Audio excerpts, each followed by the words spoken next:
আসসালামু আলাইকুম। কেমন আছেন আপনারা? আশা করি সবাই ভালো আছেন।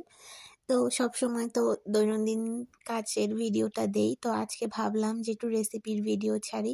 তাই আরকি একটা রেসিপির ভিডিও নিয়ে আসলাম। আমি আজকে রান্না করব বুটের ডাল দিয়ে মুরগির মাংসের হাড্ডি-গুড্ডি। তো এখানে আমি রান্নার আগে সবকিছু গুছিয়ে নিয়েছি। এখন আমি চুলায় প্যান বসিয়ে দিয়ে তেল দিয়ে দিব। আমি একটু বেশি পরিমাণেই তেল দিয়েছি। কারণ এটাতে আমি এখন মুরগিটাকে ফ্রাই করব। আর পরে এই তেলটাতেই আমি ডালটা রান্না করব। পরে একসাথে মুরগি আর ডাল অ্যাড করব। তো এই যে দেখুন আমি মুরগিটাকে প্রথমে একটু ভেজে নিচ্ছি। ভাজার সময় দারচিনি আর এলাচ দিচ্ছি। এটা দিলে একটু স্মেলটা আসবে ভালো। তো এটা দিয়ে ভালো মতো করে ভেজে নিচ্ছি। ডালটা যেহেতু বুটের ডাল সেদ্ধ হতে একটু সময় লাগবে। যার কারণে আমি আগে একটু মাংসটাকে ভেজে নিলাম।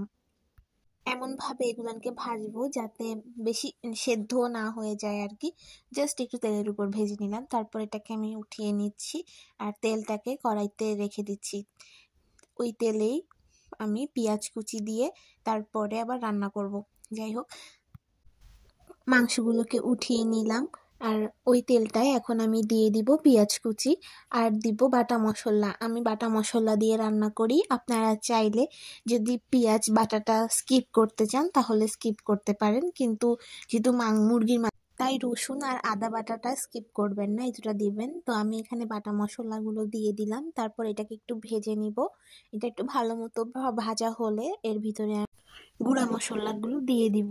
তো এখানে ভালো মতো একটু ভেজে নিচ্ছি। তারপরে আমি হলুদের গুঁড়া, মরিচের গুঁড়া, জিরার গুঁড়া আর ধনিয়ার গুঁড়াটা দিব। আপনারা চাইলে ধনিয়ার গুঁড়াটা নাও দিতে পারেন, কারণ অনেকে ধনিয়ার গুঁড়াটা খান না বা স্মেলটা পছন্দ করেন না। তো এটাকে গুঁড়া মশলাগুলো দিয়ে আমি ভালো মতো মশলাটাকে কষিয়ে নিব। মশলাটা কষানোর জন্য আমি একটু এখানে পানিও দিব যাতে মশলাটা পুড়ে না যায়। যত ভালো মশলাটা কষাতে পারবেন ততই ভালো মজা হবে রান্নাটা খেতে। তো এখানে আমি যে সামান্য একটু পানি দিয়ে দিলাম। এখন মশলাটা ভালো মতো কষে আসলে আমি এটার ভিতরে বুটের ডালগুলো দিয়ে আর একটু কষিয়ে নিয়ে ঝোলের পানিটা দিয়ে দিব। তো মশলাটা ভালো মতো কষে এসেছে আমার। এখন আমি দিয়ে দিয়েছি বুটের ডালগুলো। বুটের ডালগুলো একটু মশলার সাথে ভালো মতো মিক্সড করে আমি পানি দিয়ে দিব। পানিটা ফুটে আসলে তারপরে আমি ডাল আর মুরগিটা অ্যাড করে প্রেসার কুকারে দিয়ে দিব যাতে তাড়াতাড়ি হয়ে যায়, কারণ এই ডালটা সেদ্ধ হতে একটু সময় নেয়। তো এত সময় না খরচ করে প্রেসার কুকারে দিলে তাড়াতাড়ি হয়ে যায়। তাও আমি প্রেসার কুকারে প্রায় 20 মিনিটের মতো এটাকে রান্না করেছিলাম। তো ডালটা একটু রান্না করে এখন আমি প্রেসার কুকারে দিয়ে দিলাম। আমি যখন প্রেসার কুকারে দিয়েছি তখন প্রায় 12টা 44 বাজে। তো আমি 20 মিনিটের মতো রেখেছিলাম। অনেকের প্রেসার কুকারে একটু কম সময়েও হয়ে যায়, তো আপনারা এই জিনিসটা একটু বুঝে দিবেন। তো আমার রান্নাটা হয়ে গিয়েছে। এখন আমি আরেকটা কড়াইতে নিয়ে আরেকটু জ্বালিয়ে নিয়েছি।